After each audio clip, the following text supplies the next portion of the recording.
Greetings once again. This is Fredericks coming to you.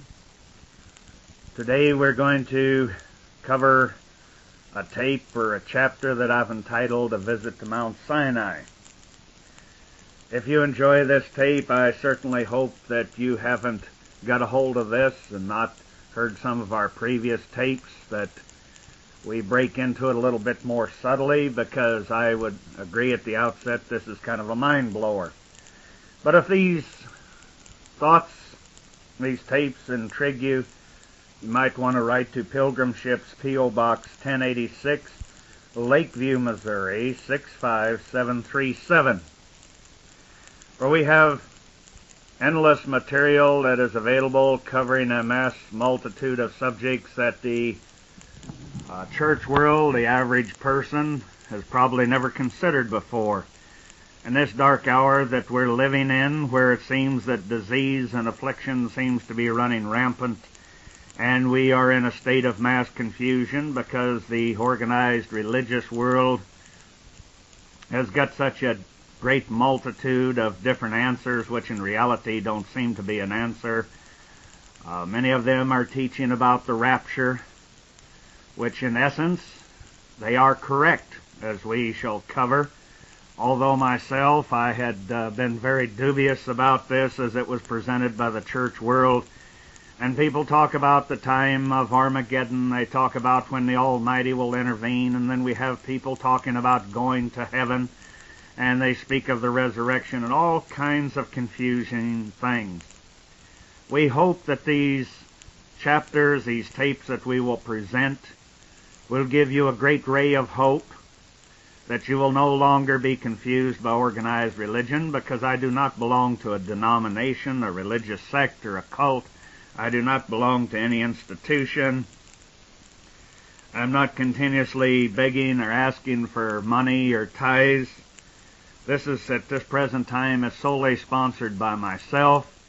The way that I'm able to stay into it, I must charge, unfortunately, for my tape and my time and my efforts of 25 years of research, where I put aside the desire for a lot of materialisms and pleasures, because I feel that life is such a fleeting thing that we are in dire need of some answers. So I would start out that the Bible has greatly confused people for centuries because of all the different religious interpretations of the self-appointed religious leaders.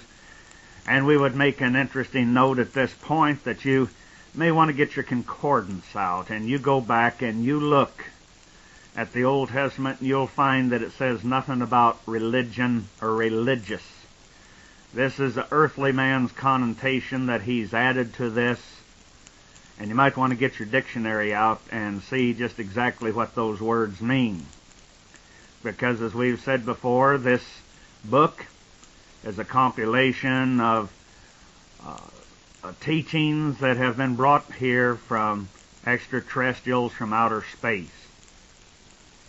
That sounds very weird, but bear with us. There's a quotation that's been accredited to Einstein, and he says thus: either religion is science or science is religion, or either one is false and useless. So how can we discuss these things unless we have a common frame of reference? We cannot not deny that all things are possible. There's no end to miracles. We call them miracles because we fail to understand the ever-living science that brought them about. As long as religion gives us the ghost riders in the sky concept, none of this will make sense. But we find that the Father of all mankind has a body, soul, and spirit. Only he doesn't wear out or get sick like we do in our temporal state. He has a body that is real, just as his space station, his home, his house, and his extraterrestrial ships is real and can be touched. There's nothing wrong with the physical.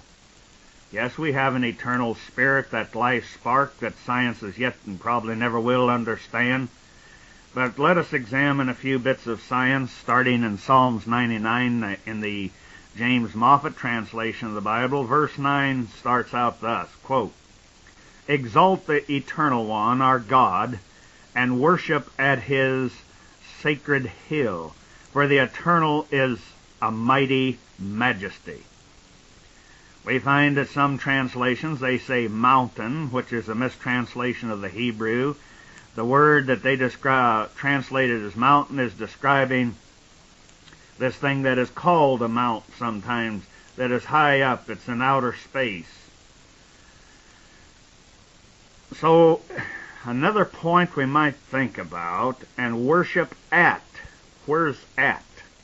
I was always told by my teachers, when you say where's it at, it's behind the at. But where is this sacred hill or mountain, depending on your translation? We know that it's definitely not over in Sinai Desert and it's some mountain over there. We go lay prostrate at the foot of it, hoping that the Almighty will appear on the top of it. But some say mountains, which is a mistranslation of the Hebrew word mount, something that is high up in outer space. We find verse 2 of Psalms 99 tells us that Zion, S-I-O-N, or Z-I-O-N, which becomes very confusing as it's spelled both ways. It means the government which is administrated from the mount. Goes on to say, great is the eternal within Zion, high over the nations. So there it gives us a clue. It's talking about the eternal, the ever-living, the almighty, the ancient of days, the alpha, the omega, all of the different connotations that mankind has placed upon this one that is called eternal. But remember, it says he's within Zion, and he's high up over all the nations. Now, that gives us a clue up very high. Excuse me, verse 5 tells us that we're on the footstool, which is earth, and we're to worship him, obey him, listen to his laws and precepts and statutes and judgments. We wonder why we're in such a moral decay, and we would remind you once again that Christ, he called the earth his footstool. Continuing with verse 5, it says, exalt the eternal one, our God, and worship at his footstool. A mighty majesty is he. Now the earth is called, even in the New Testament, is called the footstool of the Almighty, representing the ancient idiom that he steps down or lands here occasionally. And we know that in the New Testament, this Christ, he prophesied of his imminent return one day, and the men of Galilee were told, as you shall see him go, so shall you see him come. That was promised to those men standing there in that generation, which he literally did, as in another translation, or another manuscript and a tape that we cover talking about the resurrection. He came back, and we proved that there was a great exodus from this planet by extraterrestrial ships that had come back. They had resurrected those from the righteous Abel to Zechariah, and they were taken off. Why else would it say when Christ returns, he will come with 10,000 times 10,000 of his saints that he shall bring back? You can't bring them back unless it's somebody that was here before. Now verse 7 tells of him and his messengers that are ascending in a cloudy pillar, a ship from the great mount. Now see, there's a great deal of confusion here. Let me remind you once again, in case you're one of those folks that just kind of tuned in on the middle of all of this, that sound so far out and so far-fetched, because we don't go with the theory that we're all going to be eternal spooks and the Almighty is a spook, because people have misunderstood and mistranslated the Scripture, that where it says that those who worship him must worship him in spirit. But that is another subject that we won't get off on. But let me remind you once again that, as in other chapters, we take you off and we tell you about this ancient king called Gilgamesh, one of the most ancient writers in the world. It's one of the oldest recorded writings, and it's led to terrible confusion to a lot of people, and they're not exactly sure who this Gilgamesh was, but it told about that he ascended in a great eagle, as we've proved in our chapters, eagle ships, that he was transported in a shuttle ship or a craft of some type, and he was going to the pillar of the Most High so that he might pay a visit with him and see if he could not return to that world or I maintain it is a space station beyond the imagination of the mortal man at this present time. Allegorically, it would be like we're in a stone age. But we find Gilgamesh using the word pillar. And we find in the Egyptians they spoke of pillars, and the Babylonians spoke of pillars. And it is even carried over into our Bible and the Old Testament and so forth. Now here's an interesting thing, and it goes on, and continuing with verse 5 here, it quotes, "And still through a cloudy pillar speak to them." Now this cloudy pillar, again the word pillar, it should be Venus, Luz, Bethel, meaning house of God, house of light. Luz means light or planet of light.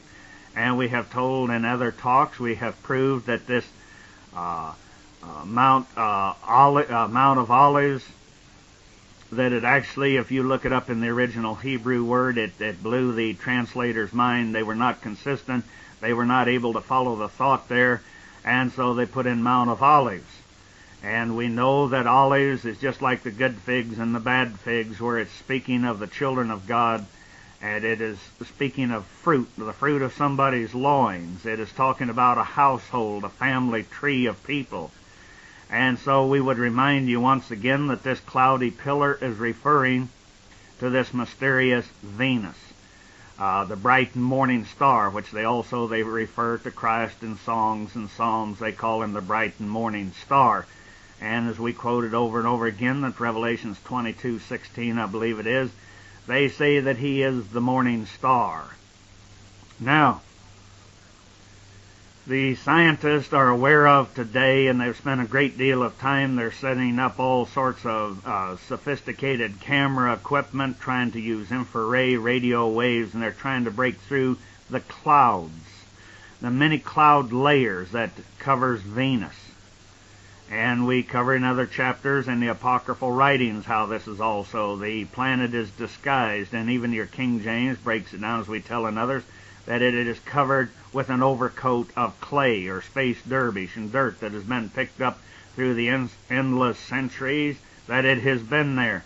Now, to prove it's a mount, or like a space station, Isaiah 27:13, Isaiah calls it a mount. He also tells of those who worship in it. The religious world has never understood that this place is the very same heavenly Jerusalem as John and Paul and many others of the New Testament speak of it, and it's not here on earth, because if it was speaking of an earthly Jerusalem, why would they put heavenly, which is the old connotation of the men of old, where they would speak of outer space or the sky, or regions beyond our earth. They would call it the heavenly. Well, even today we still say, look towards the heavens and see the stars and the planets and the suns and etc. Now let us quote you this verse 13 of Isaiah 27.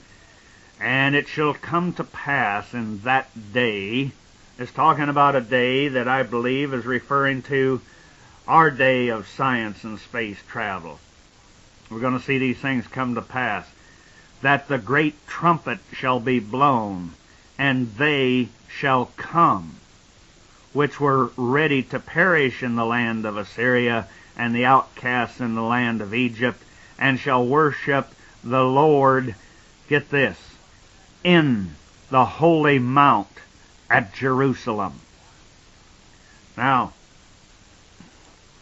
as we have pointed out in some other chapters, in case you're one of those that have not got a hold of them, and other tapes, we have shown that where many times when they spoke of Job, they mistranslated the word Jashub-Halem.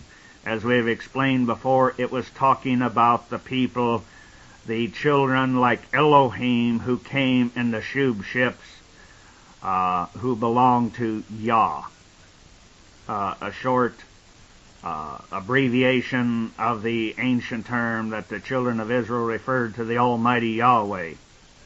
We find a very puzzling thing also found in Psalms 99 of the Fenton translation, is that this Yahweh, he addresses Israel when he speaks to Horus, an ancient god of old Egypt, which is later referred to by the Greeks as they carried on the recognition of Horus.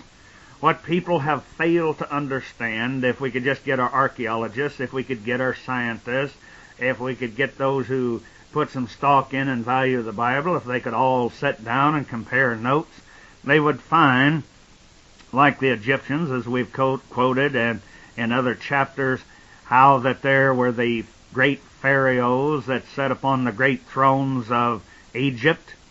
They discussed this continuous war, these men that were at odds. There were those that followed Horus, and we spoke before how they said that Horus was the eye in the sky, that he had this eye that watched him, like our little chapter on watchers there.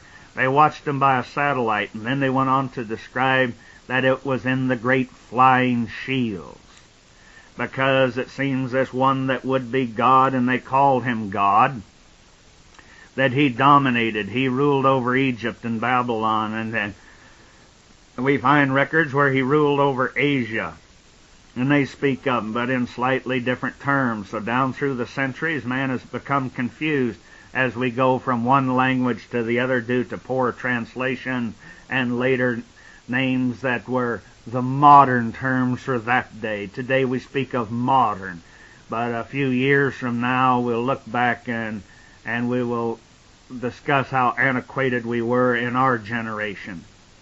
So actually it takes us back to the ancient Akkadian language of the Babylonians or the Assyrians, and we present all of Farrar Fenton's translation of Psalms 99 so that we cannot be accused of taking it out of context and trying to serve to you a religious smorgasbord. In other words, offering what we want to eat like spoiled children, and we won't eat all of it. We won't accept all of the truth. But either it's all true or it's all false. And we know that due to poor translation, we have to go and research these things out. And maybe if this hadn't happened, this confusion come about, the books that we call the Bible probably would not have survived till this day. And I feel that if we don't do something about it now, if we don't get serious as a heart attack and hang in there like a hare in a cheeseburger and go back and make these plain to our young people and those who have the intelligence to understand this in this scientific technological age, that this lovely records that we call the Bible, they will be lost and forgotten and destroyed by this generation. But I don't believe that the Almighty and those of the faithful are going to let that happen. So first we find that the Almighty here in this Psalms 99, verse 1, he's addressing Israel. The Lord is king, let the people tremble. He stations viceroys, let the earth shake.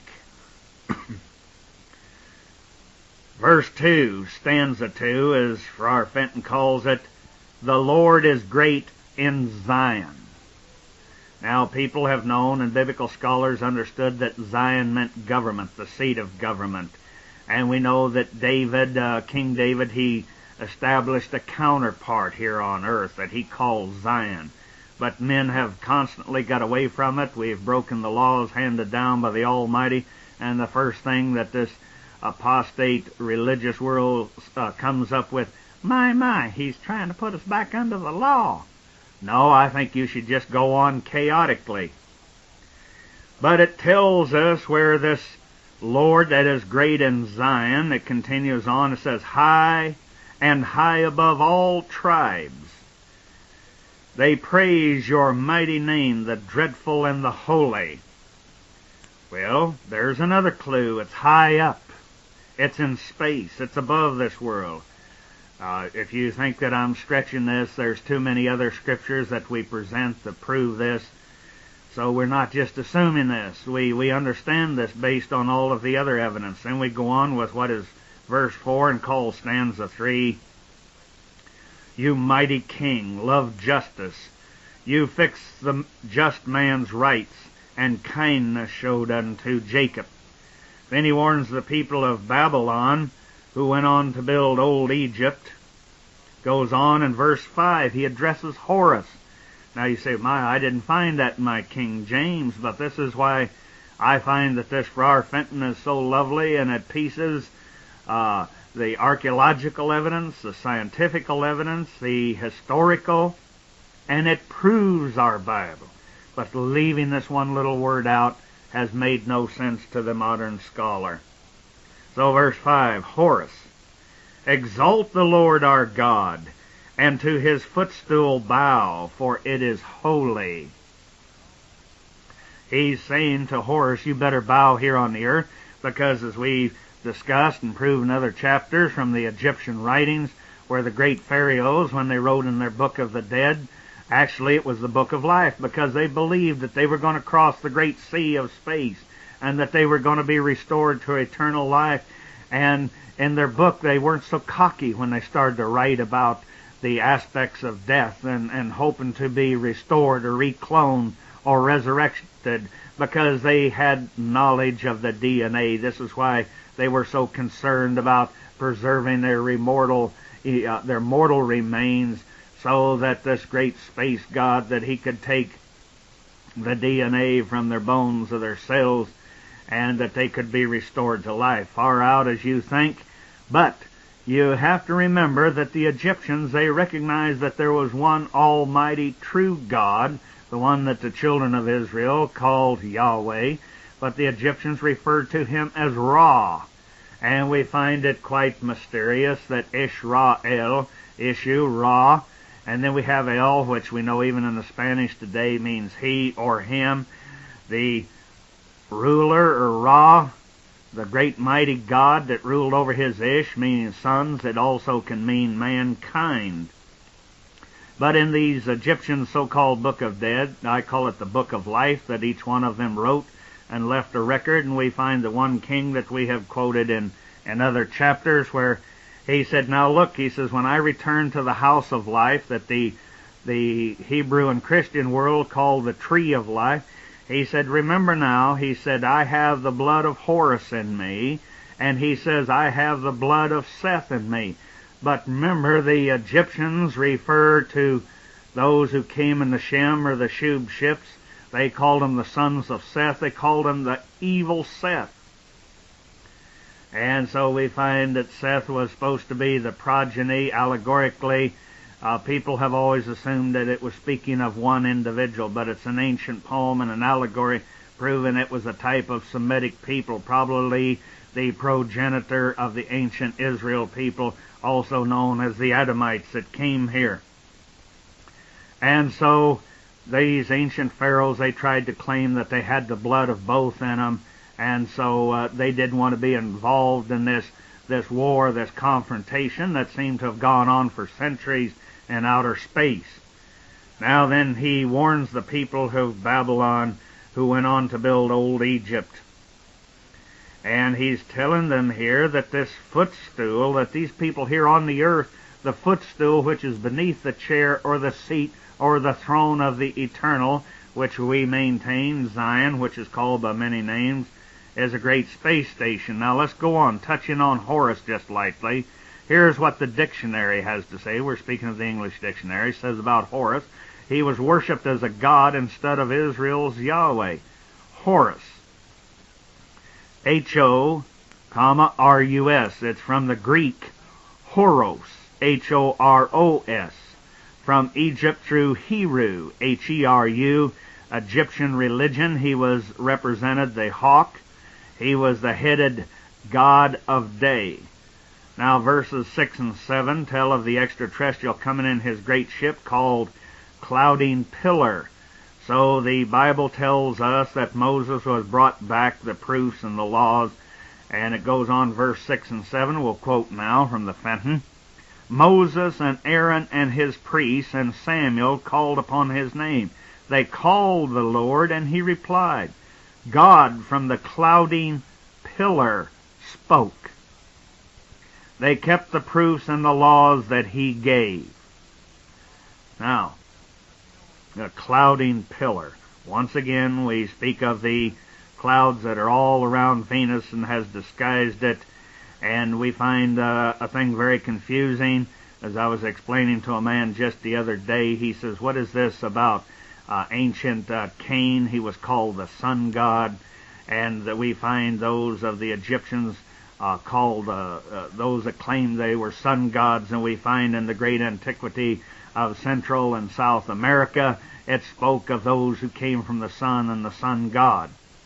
But we remind you that as we covered in greater detail in other chapters and tapes, we explain that we found evidence in the ancient astronomical records of the Babylonians, the ancient Akkadians, the Egyptians, and the Hebrews.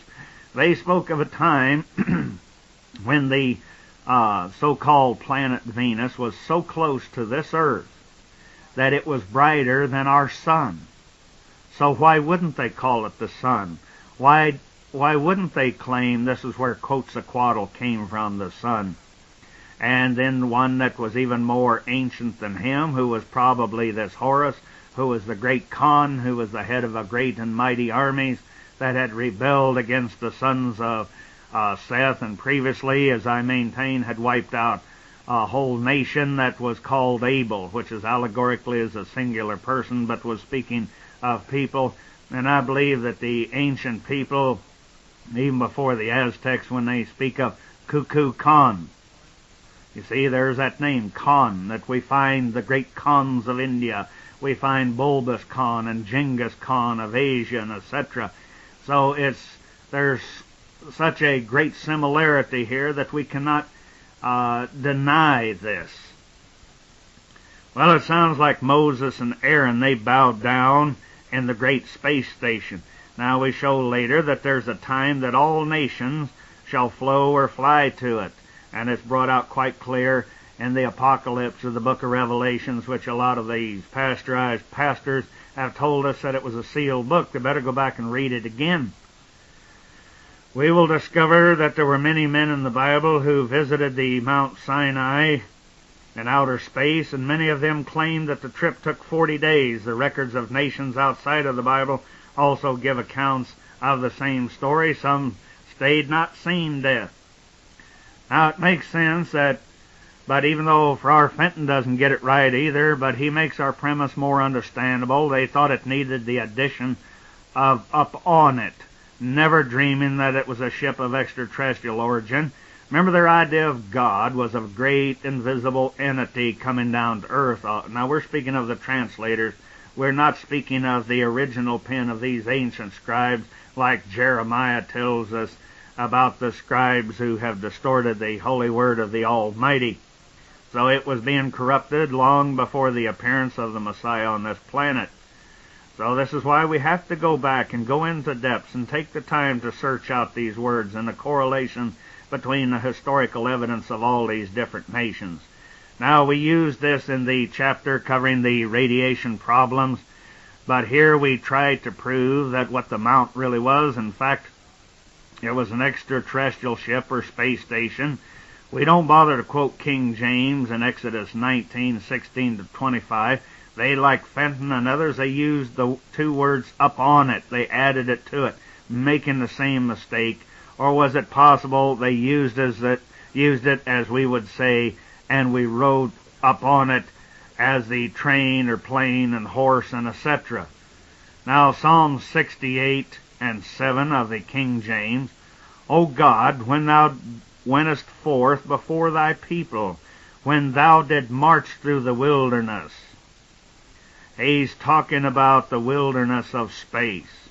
And the march we proved up that talked about flying, and we give so much evidence in other chapters and tapes that I don't believe this needs proving. The question arises, if I'm correct, and the ever-living's not in ghost form, but the very one who made the Adam man in his image and likeness and body and soul and spirit, by what means then did he travel? The confusion comes in with many different names of his abode here. Even in one book, the understanding has been lost to the reader for many centuries. So in examining other chapters, you'll find, for example, the cloud of Exodus that followed them for 40 years. It was described as a space station which hovered, could write, it could shoot off at angles, and etc. We give you the Hebrew and the explanation of it, and they go into detail. This out of a book 90-some years old, where they actually use the word platform. And today we still call them space platforms. So here in Psalm 68:14, when he's gone before the children of Adam, it tells us, and the Almighty scattered kings in it. It was white as snow and Salmon, S-A-L-M-O-N. Now, he tells you that he was in something. It was white as snow. Today we would say it looked like it was made of shiny metal, or would say shiny aluminum. In fact, we quoted Ezekiel, how he described it had the color of shiny metal and so forth. But here, the Psalms, which is, I believe this contributed to King David here, he describes it as white as snow. And we give much more detail in other chapters, I think, that you'll find exciting, that describes the thing in great detail. This describes it being white and shiny so as to blind you like a snow-covered mountain on a shiny day. Its size is described in Psalm 68 and 15. And the hill of God, now see, there they switch from the word mount, like mount ships, something that can mount up. Now they go to hill. Now they lose us again. But let me go back now. It says, the hill of God is as the hill of Bashan, B-A-S-H-A-N, and high hill as the hill of Bashan. When you read back and forth, you'll notice they switch from hill to mountain and etc. In verse 16 of Psalms in the King James, it describes what this hill does and who lives there. Why leap ye, ye high hills? You ever seen any leaping hills? No. This is the hill which God desireth to dwell in. Yea, the Lord will dwell in it forever. Now, is anybody going to tell us it's over there in the Sinai desert? And if this is a hill and it's not on this earth, where is it? This proves our point. Because like Christ himself, who the great majority of Christendom believes was the Almighty Yahweh incarnate, he said, the heavens are my home. Who's going to build me a house here? And he says, in the Father's house there are many mansions. Now, verse 17 of Psalm 68, it goes on and it tells us that he is accompanied by thousands of extraterrestrial messengers, translated angels by the Greeks, and the chariots or spaceships of God are 20,000, even thousands of angels, and the Lord is among them as in Sinai in the holy place. Now, I don't want to take away or trying to ruin anybody's faith in the Almighty, but I don't think that religious world or scientists have ever understood about this holy place.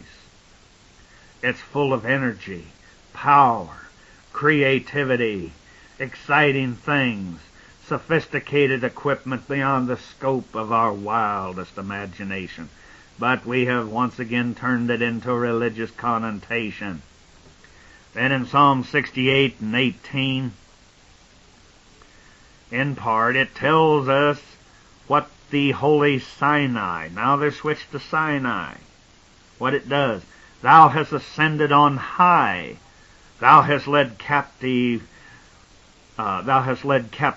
captive. Thou hast received gifts from men. Gifts from men. That doesn't make sense, probably, to the average person hearing it for the first time, or those to the religious world, especially if you're just a New Testament Christian. But let's go back. Remember, Abraham paid tithes after he was able to overcome his foes, and he had a great victory, and he took a big percentage of the spoils, and he gave it to this mysterious visitor, which I maintain was from outer space. He was called Melchizedek, without beginning of days, without end of days, as he was described. It said he was without mother, without father. Who does that sound like to you? But Abraham gave him gifts, a big tithe and love offering from his spoils of war. I don't think the Almighty was here collecting pretty garments, but I think that the sophisticated electronic equipment that is used throughout these great space station. Oh, one thing, as we've said before, gold does not turn cankerous. It doesn't rust. It doesn't deteriorate, and it's one of the greatest conductors of electricity, and I believe it's used in a lot of this sophisticated extraterrestrial equipment. And it goes on. I've got kind of off the verse 18 there. Yea, for the rebellious also, and the Lord God might dwell among them. Now, a better way for the translators would have been to use Yahweh God in the holy thing called Sinai. Thou hast ascended on or up in high places, and etc. Now, in going back to verse 5, Psalm 68, from the James Moffat translation, he renders it thusly: God in his sacred home. Well, if he's just a spirit or a spook, has no body, what is he in need of a home for? Psalm 68:13, King James Bible, uses yet another term for the accompanying ship, which confuses people. Though you have been lean among the pots, instead of our modern expression of saucers, yet shall you be in the wings of a dove, covered with silver. See the switch from snow to silver, and now he's using feathers with yellow gold. It's describing something. They use the word feathers there in many cases. In other words, they're talking about something that flies like a dove. He described it like a pot. Well, we cover this. Maybe you've already heard that tape. But where we talk about the chapter Genie in the Bottle, we explain it quite clearly, I believe. Now, in the early 1970s, my wife saw one parked in the air over the town of Montrose, California, which appeared gold. It was an orangey-looking metal like shimmering gold. I happened to see it myself with some other witnesses, and it was parked there for a long period of time, and I would say it was the size of several football fields. But anyway, that's just my personal and my wife's observation. For whatever that's worth, who are we? You don't know us. And so you can disregard my account, although I've seen them on more than one occasion. But let's stick to the ancient history and those who had a better reputation than I probably have. And going back to Psalm 68:8, it tells us that the earth shook. The heavens also dropped at the presence of the God Yahweh, and the word even added by the Greeks. Sinai itself. Notice that. Sinai itself. That doesn't mean a thing unless we stop to reason about this. The earth shook. So it wasn't some mountain over here in the Sinai desert that had the St. Vitus dance start jumping up and down, causing the whole earth to shake. Let's be reasonable. So then this proves, I think, beyond a shadow of a doubt, my premise that Sinai is this so-called planet by our scientists and religious world. And going back and checking these great historical records and archaeological evidence of all of these ancient nations we mentioned before. And then we discussed this at times during the Passover, when it passed over. And you see all of these so-called magical things that happened to the Egyptians. No, they were not magical. It was caused because the gravitational pull of our earth coming into the gravitational pull and the disturbance and the great catalytic upheavals of a magnitude such as the world has not been able to look back at and conceive and to understand. It was something that passed over at that time. And it talked about, and the heavens also dropped. See, something came down, and he tells you what it was. It said it was Sinai itself. It dropped. It came down. It said it shook this earth. So now, how can anyone go on and tell us that Moses climbed a mountain, and it was Mountain Sinai? Hey, it just doesn't gel in this day and age and sophistication and the intelligence and the education of outer space and the science that these young people have. They're not going to buy this old dark age superstitious nonsense that as of 4 decades ago they could get away with it. But in this day and age we can't go along with this nonsense. The people are going to be thinking maybe you had a lobotomy. So in this age, we would say that the earth shook and the very elements of the sky or the universe were disturbed by the mighty home, the ship, holy house, abode, New Jerusalem, Sinai, Luz, Bethel, Venus.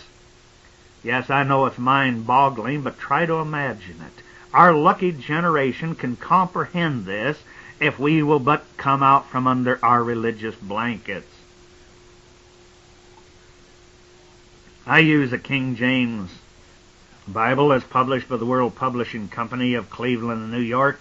They have a great cross-reference in the center of those pages, and they're very fair, and they seem to deal with it honestly, as in Psalm 68:18. They refer you to other verses throughout the Bible, and they try to make the mountain descending understandable.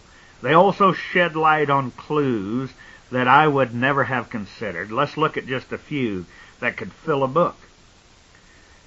Number one, in Genesis 15 and 17, quoting from this King James, "And it came to pass that when the sun went down, it was dark.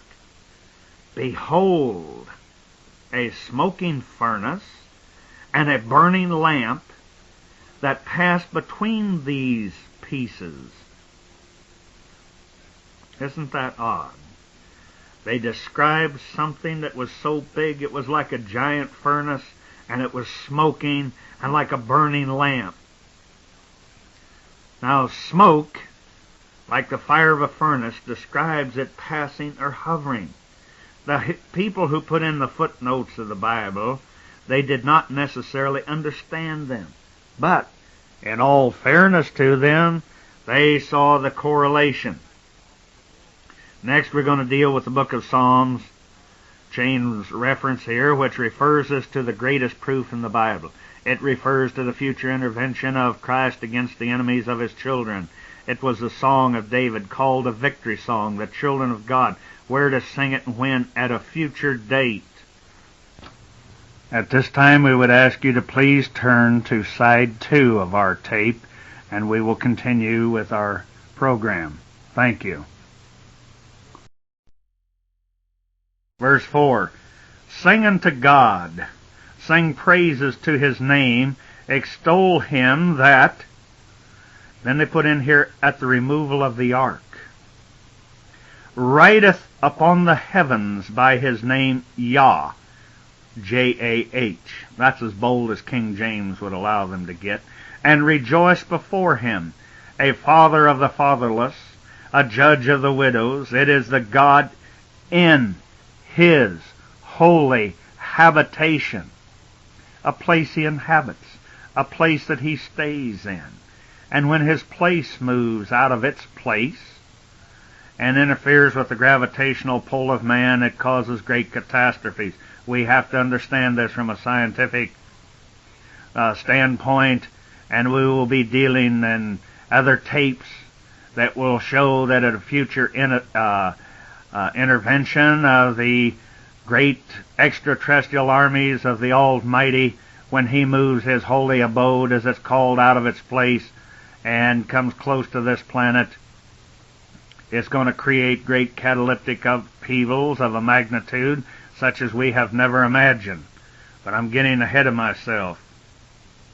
Verse 6, "God setteth," something that sets in space, "the solitary in families. He bringeth out those which are bound with chains, but the rebellious dwell in a dry land." Let's go to Psalms 68 and 5 of King James. Verse 5 tells us that this is his holy habitation, or where he dwells. So how can he be stuck in a mountain out in the Sinai desert? Christ said that the heavens or the universe is his home and the earth is his footstool, and he lands on it and steps down periodically. Acts 7:49 from the King James, he says, quote, "Heaven is my throne, and the earth is my footstool. What house will you build me, saith the Lord? Or what is the place of my rest?" Now people are going to get upset because I tell him of his place of rest. Nobody has realized this for the last nearly 2,000 years. The disciples knew it. They understood that. John of Revelation knew that. They went to it. But the religious world has covered it up. They have not had a clue. The people he was addressing, they didn't know that they didn't know or understand the Old Testament scriptures. They were the false Pharisees and Sadducees. Then he said in Acts 7 of the King James, verse 50, that not my hand made, hath not my hand made all these things. Acts 7:48 of the King James, Paul said, howbeit that the Most High dwelleth not in temples made with hands of mortal earthman. Then he quotes the prophets of old, Psalms 6:6. In verse 6, he's talking about the people bound in chains of religious denominationalism, ideas of men, ignoring his scriptures, those who rebel in dry land. Means that they do not have the spiritual capacity to understand or use in the vernacular of today. There was something wrong in their gene pool there. Christ opened the scriptures in Isaiah 61:1 of King James, and to quote in part, to proclaim liberty to the captives. Those that are captivated by men's religious doctrines, their political, and the opening of the prison to them that are bound means bound to religious doctrines. I've had a lot of people address me as doctor, and I don't really care for that, because it means if I am a doctor and have a doctorate, it means that I was indoctrinated to a specific line of thinking. No, I try to keep an open mind. I try to look at it scientifically and to prove the Almighty in these ancient records, whether it be the books or the Egyptians or whatever it might be. The book itself, the one we call the Bible, it says, prove all things. But you know, people get mad when you do that. Verse 7, O God, when thou wentest before thy people, when thou did march through the wilderness, Shelah. The earth shook, the heavens also dropped at the presence of God, even Sinai itself was moved at the presence of God, the God of Israel. Moved. Now what that's saying there, as we're trying to prove, it's talking about when this space station, the one called a planet, was moved out of its regular orbit. Verse 9, Thou, O God, didst send a plentiful rain, whereby thou didst confirm thy inheritance when it was weary. Verse 10, Thy congregation hath dwelt therein. He's talking about a great multitude of people that dwell therein, this great space station. Thou, O God, hast prepared for thy goodness for the poor. And aren't we poor today with the infernal revenue and all of them coming down on us? Like fulfilling the scripture that says in that day it'll be like putting your bags or your money in bags with holes in them. Note in verse 10 that there was a great number of people lived in this Sinai ship space station. Note that. Therein. Verse 11. The Lord gave the word. Great was the company of those that published it, or told of it, and wrote about it. Verse 12. Kings of armies did flee apace, and she that tarried at home divided the spoil. Throughout you have lain among the pots, yet shall be as the wings of a dove, covered with silver, and her feathers with yellow gold. Remember, pots? That's the old term for what we use today in our slang, saucers. Then the Almighty scattered kings in it. It was white as snow in Salomon. Verse 15, and the hill of God. Now see, they switched King James back to hill instead of mount. The hill of God is as the hill of Bashan, as a high hill, as the hill of Bashan. Why leap ye, ye high hills? This is the hill which God desireth to dwell in. Yea, the Lord shall dwell in it forever. So we understand it's quite clear here it was a great ship that he chased armies with. Verse 15 describes the morn ship, the bright and morning star. Many times, get your concordance and go through and look up the word morn. It's all referring to Venus. Verse 16 describes the great ship's takeoff. It is such of a great size that he chooses to dwell in it with his family, his kinfolk, his family tree. Verse 7, he goes before or over them. In verse 8, they added the word even instead of in. The translators were honest and showed that they added the word even. Why weren't they staying with upon it as they had done before? They couldn't because it moved with his people. Verse 13 describes the color and the glory of the ships accompanying the great mount. And stop and think about this, as it makes it quite clear as it moves throughout space and the universe and at great speeds. Anybody living on the outside of it, they would sail off into space because of the gravitational pull. But when you're living inside of something, of a great ship, and you create your own atmosphere, and there's a mystery there. Something, as the scientists know, this mysterious Venus with no magnetic north or south, and it turns in retrograde.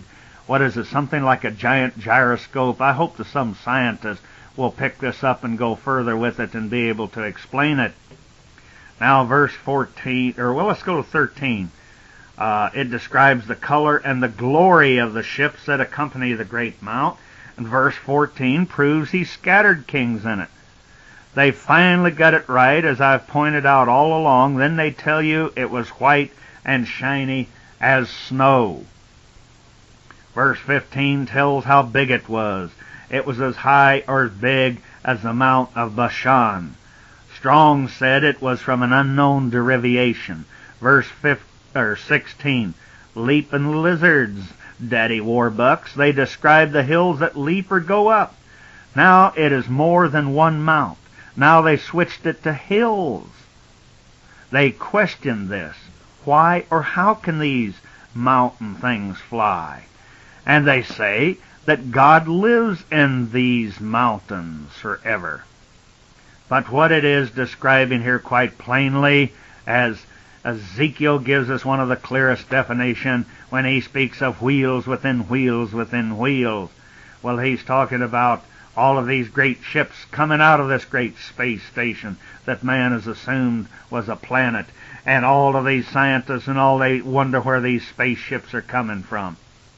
Quite frankly, I think the government possibly knows this. The many governments and scientists of this world, I'm sure they figured it out.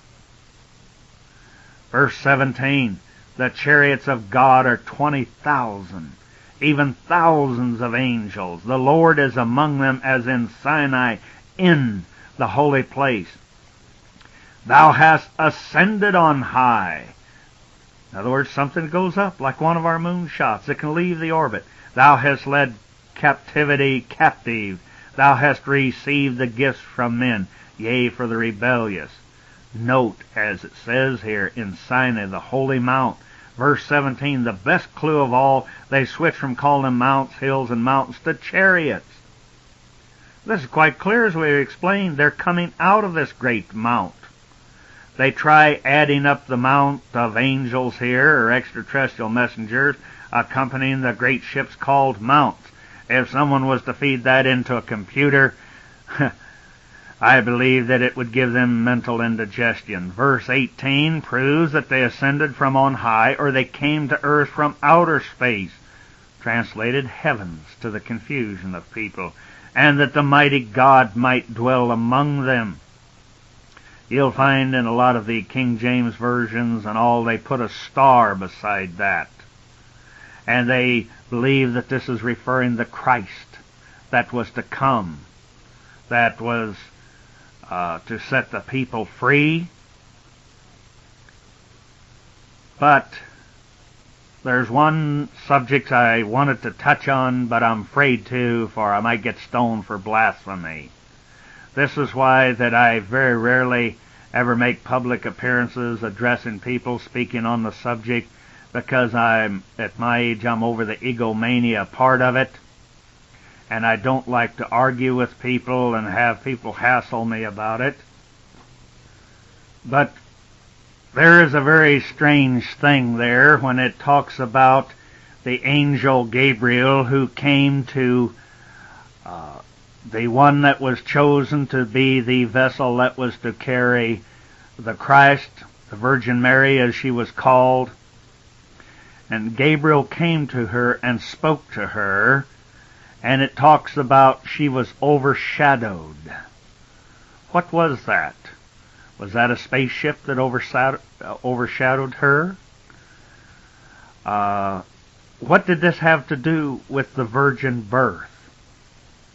And the animal kingdom, when you talk about bees and frogs, they found that through certain amounts of controlled electricity, they can stimulate, say, a female frog, and they can create a process that's called, if you look it up in your dictionary, called parthenogenesis, meaning without a beginning. And we find that this in the bee kingdom. There's something very strange there. I'd better not even touch on that. We'll just leave that. It's something that I believe scientifically that they will be able to prove the virgin birth. But we'll leave that alone. Now, verse 19, Blessed be the Lord who daily loadeth us with benefits, even the God of our salvation. Shelah. Now, the salvation there, it's not talking about going to some church, having some preacher massage your head, and saying, yeah, you're saved now. Don't get me wrong. Like Paul, it says you must repent. In other words, change your ways. Change your mind. But here it's talking about somebody, I believe it was looked up, they would find the Greek word was satorius, meaning those drawn to a place of safety. And I believe there's a day coming, everybody's going to be worried about that. Now, in part of Psalm 68, 18 and 19, they put the star there, referring to the Christ. The prophecy is fulfilled at His coming and His return in the same manner. But they have missed it because the New Testament says that He stepped into a thick cloud.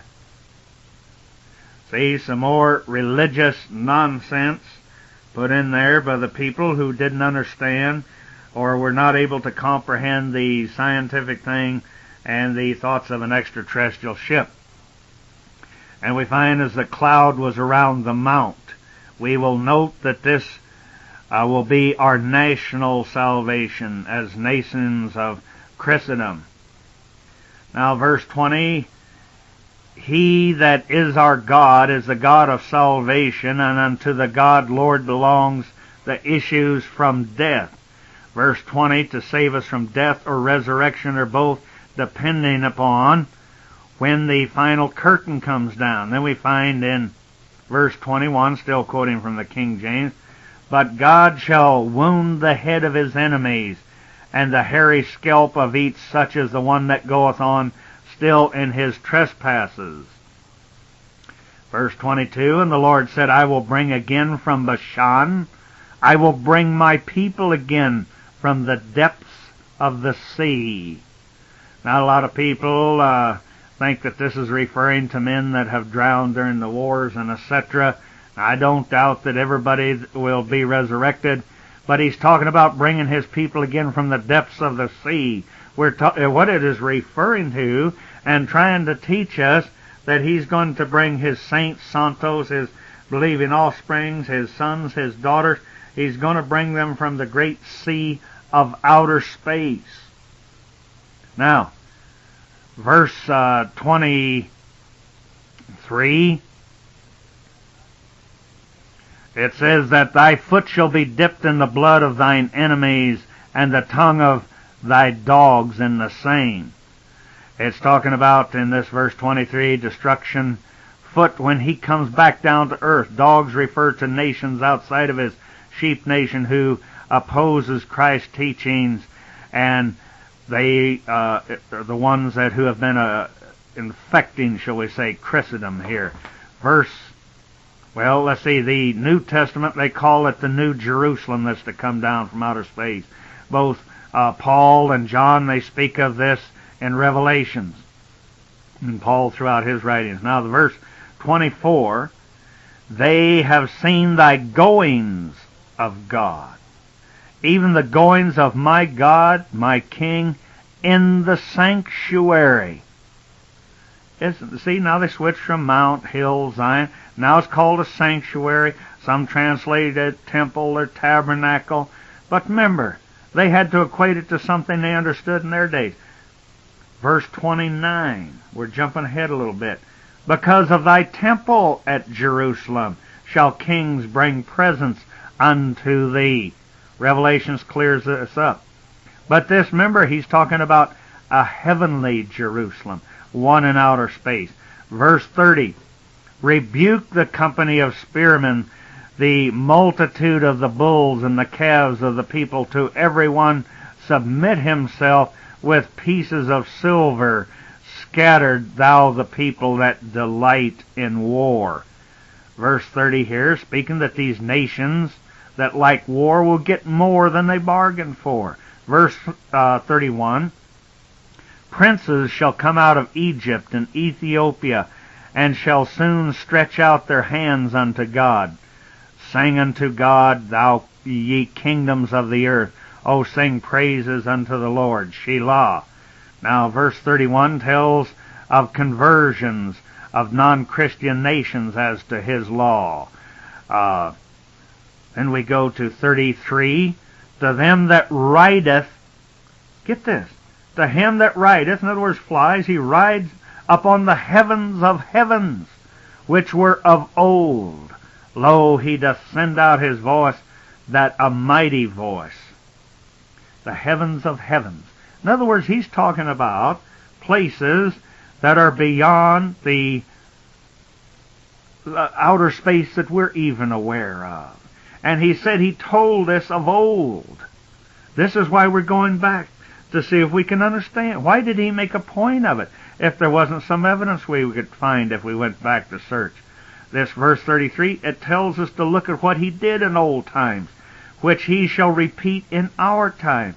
It is our only hope, because we can't outvote the enemies of our God. Verse 34, ascribe ye strength unto God, his excellency is over Israel, and his strength is in the clouds. They switched to the mount, and the fiery chariot to the clouds. Verse 35, O God, thou art terrible out of thy holy place. In other words, you see, this sounds insulting here. But let's use the vernacular of the young people today. Man, he's awesome. They don't find words to describe it. Let me repeat it again, verse 35. O God, thou art terrible out of thy holy place. The God of Israel is he that giveth strength and power unto his people. Blessed be God. Holy places, or many universes spoken of here, is coming to give to us his power. Words fail me even to contemplate the wonder and the glory of his imminent return. Exodus 19:16-25 from the Frere Fenton, he entitles it the Divine Manifestation on Sinai. Notice he adds the word on Sinai. In this chapter, Moses brings the people out to the great ships of this mighty Lord of space. Moses goes in, but he does not. But we do not know how long of a time he spends with the ever-living. It's my opinion that Moses spent 40 days in what they've interpreted this fast. But he went somewhere with them. Then he came back, and he went again for another 40 days. Is it possible that he was with the Almighty Yahweh 40 days, because after this he went back on another so-called fast 40 more days, and it claims that this time without partaking of water, which today we know is impossible, and is something that the translators have done here, that they didn't comprehend. They screwed it up. And we know that it's a lie because it's scientifically impossible. Did this imply that he spent a total of 80 days with the ever-living, and he didn't eat or drink with his brethren here on this planet? That is not in this chapter. Perhaps it was speaking of those two different encounters later on that we cover accounts of others who took 40-day round trips to this great space station. As you read Friar Fenton in Exodus 19:16 to 25, note they leave out the upon and the in before it. Then you have something which makes sense and describes a great ship descending. Verse 22 misses the point, and they insert the word Lord where radiation should be, as we cover radiation burns throughout the book. Verse 18, the one sentence should read, when the ever-living descended in fire, and its smoke went up like the smoke of a smelting furnace, and the whole hill, the ship rocked or oscillated greatly, and there was continuous sounds of a trumpet. In other words, a stand clear warning.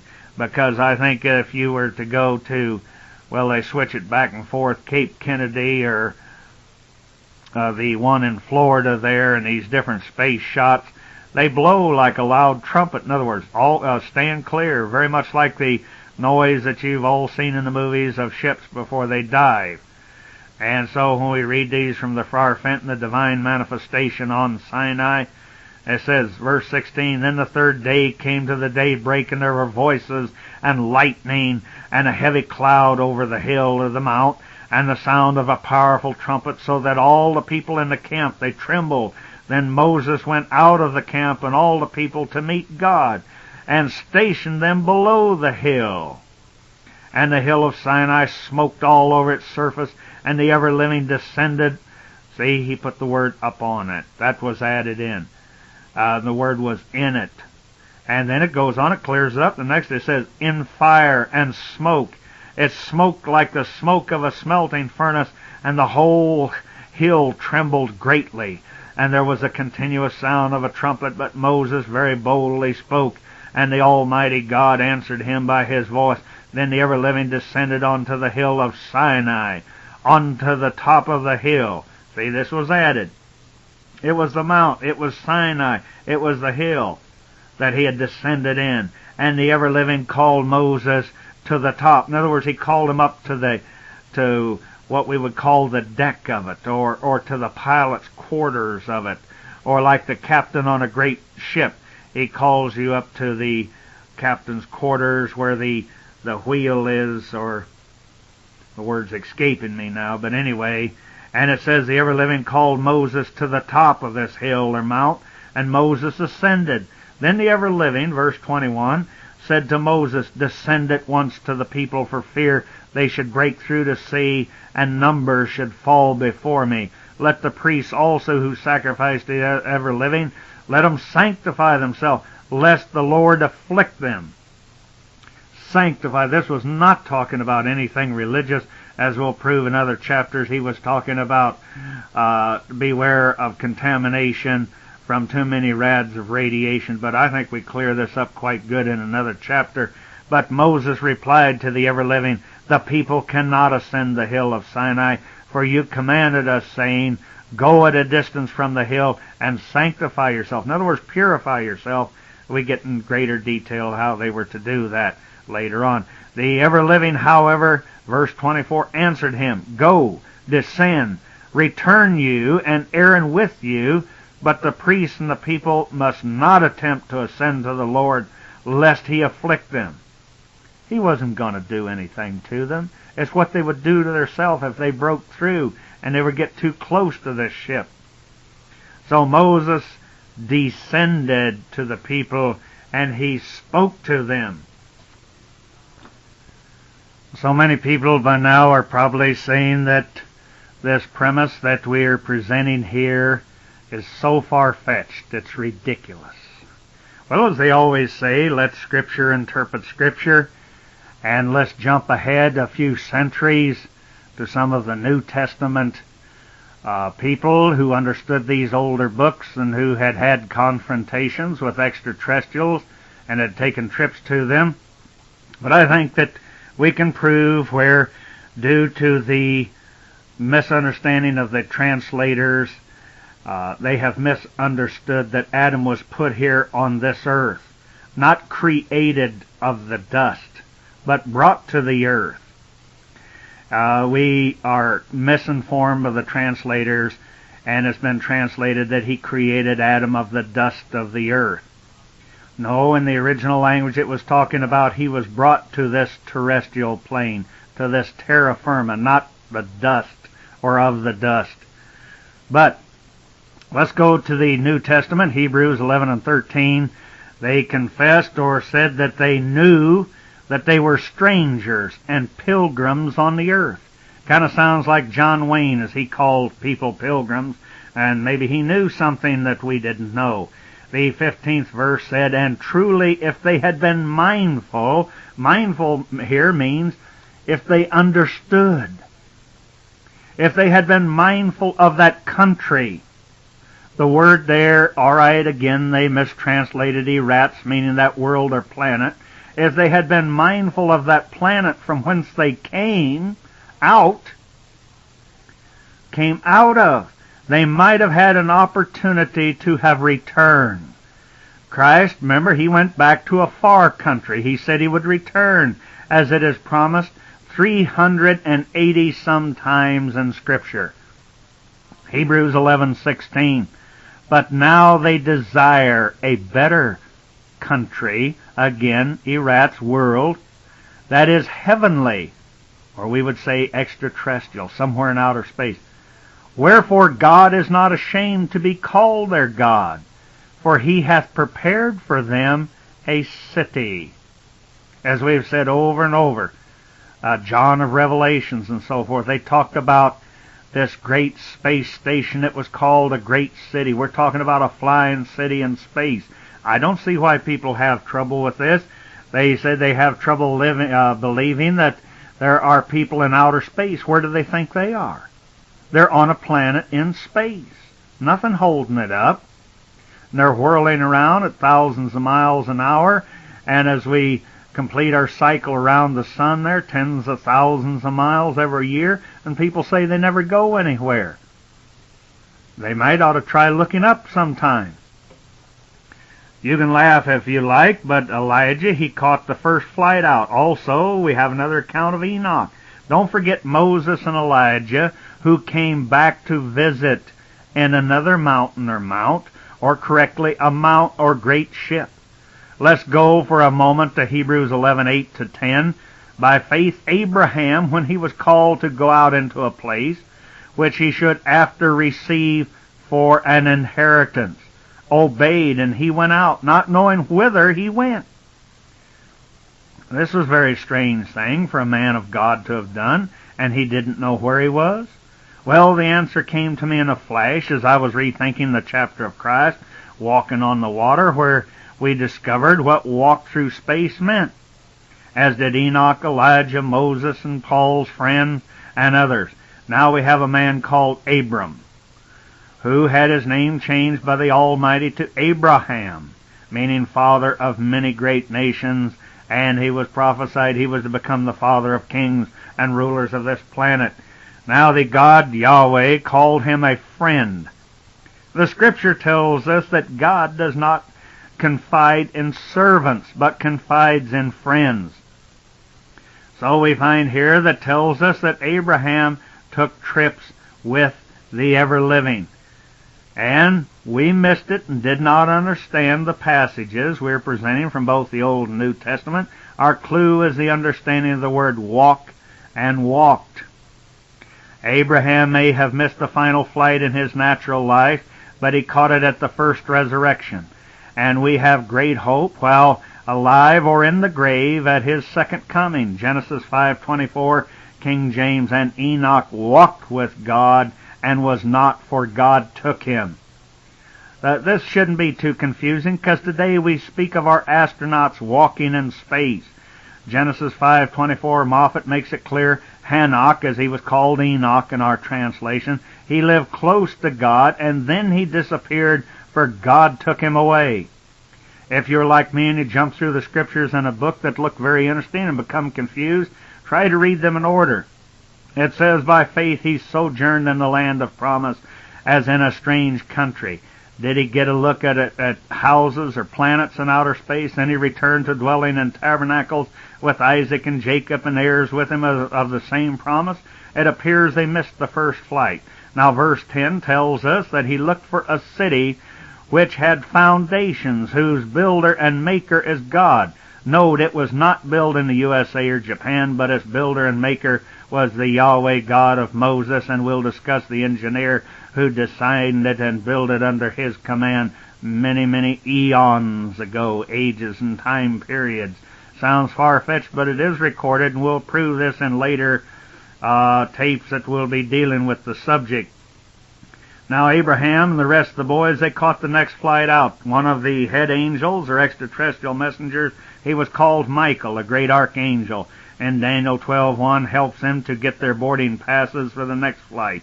Let's read Daniel 12 and see if it was not fulfilled. Here we find the pilgrims in the soup again, verse 1. And they looked at that time, or said at that time, Michael shall stand up, the great prince which stands for the children of thy people. That means Adam's kids. And there shall be a time of trouble such as never was since there was a nation even to the same time. And at thy time thy people shall be delivered, everyone found written in the book. Delivered where? And are they coming back? In our DNA genetic code? Is it registered in great computers so as to restore us to our former state in a more glorious and eternal body so that we will be like Christ? Verse 2, and many of them that sleep in the dust of the earth shall awake, some to everlasting life and some to everlasting contempt. The word some there is not correct and should read all, because it goes on to say that some shall be raised to eternal shame. Verse 3, and they that be wise shall shine as the brightness of the firmament, and they that turn many people to righteousness, meaning back to God's laws, they will shine as the stars forever and ever, an ancient allegory or an idiom, that they will become rulers and joint heirs of the Almighty in many different houses or planets, if you like, places of abode throughout the universe. Like many Bibles. In closing, I would like to recite to you a poem that was, or you might call it a song. I heard it sang in a little country brush arbor meeting in the Ozarks, and I will never forget how I was stirred and how it touched the very center of my soul, and I was puzzled by it, and I thought, who was this old country boy or woman? Nobody knows actually who started this beautiful song, and it didn't register with me what it really meant at the time. But as they say in the religious world, talk about somebody being touched by the Spirit or something within his very being. And I would like to quote it for you. I think it ties in with our subject quite well. And maybe it will stir your soul or cause you to think that maybe whoever wrote this, in the depths of their very being, they knew this. Maybe it's quoted in you genetically, and it's there, and it just needed someone to come along and stir the ashes of your deep consciousness to bring it forth. And it went like this. The throne room looks the same as I ascend back from whence I came, and the scepter that was mine before I left there. There I sat with all of the sages I was enthroned with before the ages, and most of all my Father out of whom I came. There was Abraham, Isaac, and Jacob, and Sarah involved in my makeup, and all of the others who were in my family tree. Down the quarters of eternity, God controlled my destiny, for back into Him I can trace my history, or some have sung it, my ancestry. So this man spoke of ascending back to some place, and he spoke of his family tree. And as we point out through the scriptures that Gideon and Moses and others, they recorded the symbol of trees that were on the sides of these ships, representing the planets and the family trees from whence they came. I don't care what color you are or who you are. You have a place that you descended from among the stars.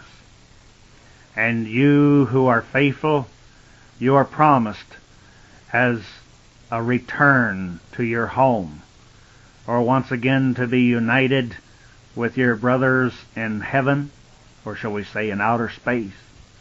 Maybe the Almighty has something very great for you to do. And so think about it. We'll be discussing different people and their races and their national roots and the great glorious historical past that they came from.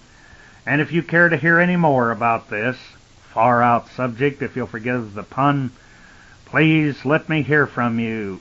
Pilgrim Ships, P.O. Box 1086, Lakeview, Missouri 65737. This is your friend as always, Noah Fredericks, signing off, and thank you for listening.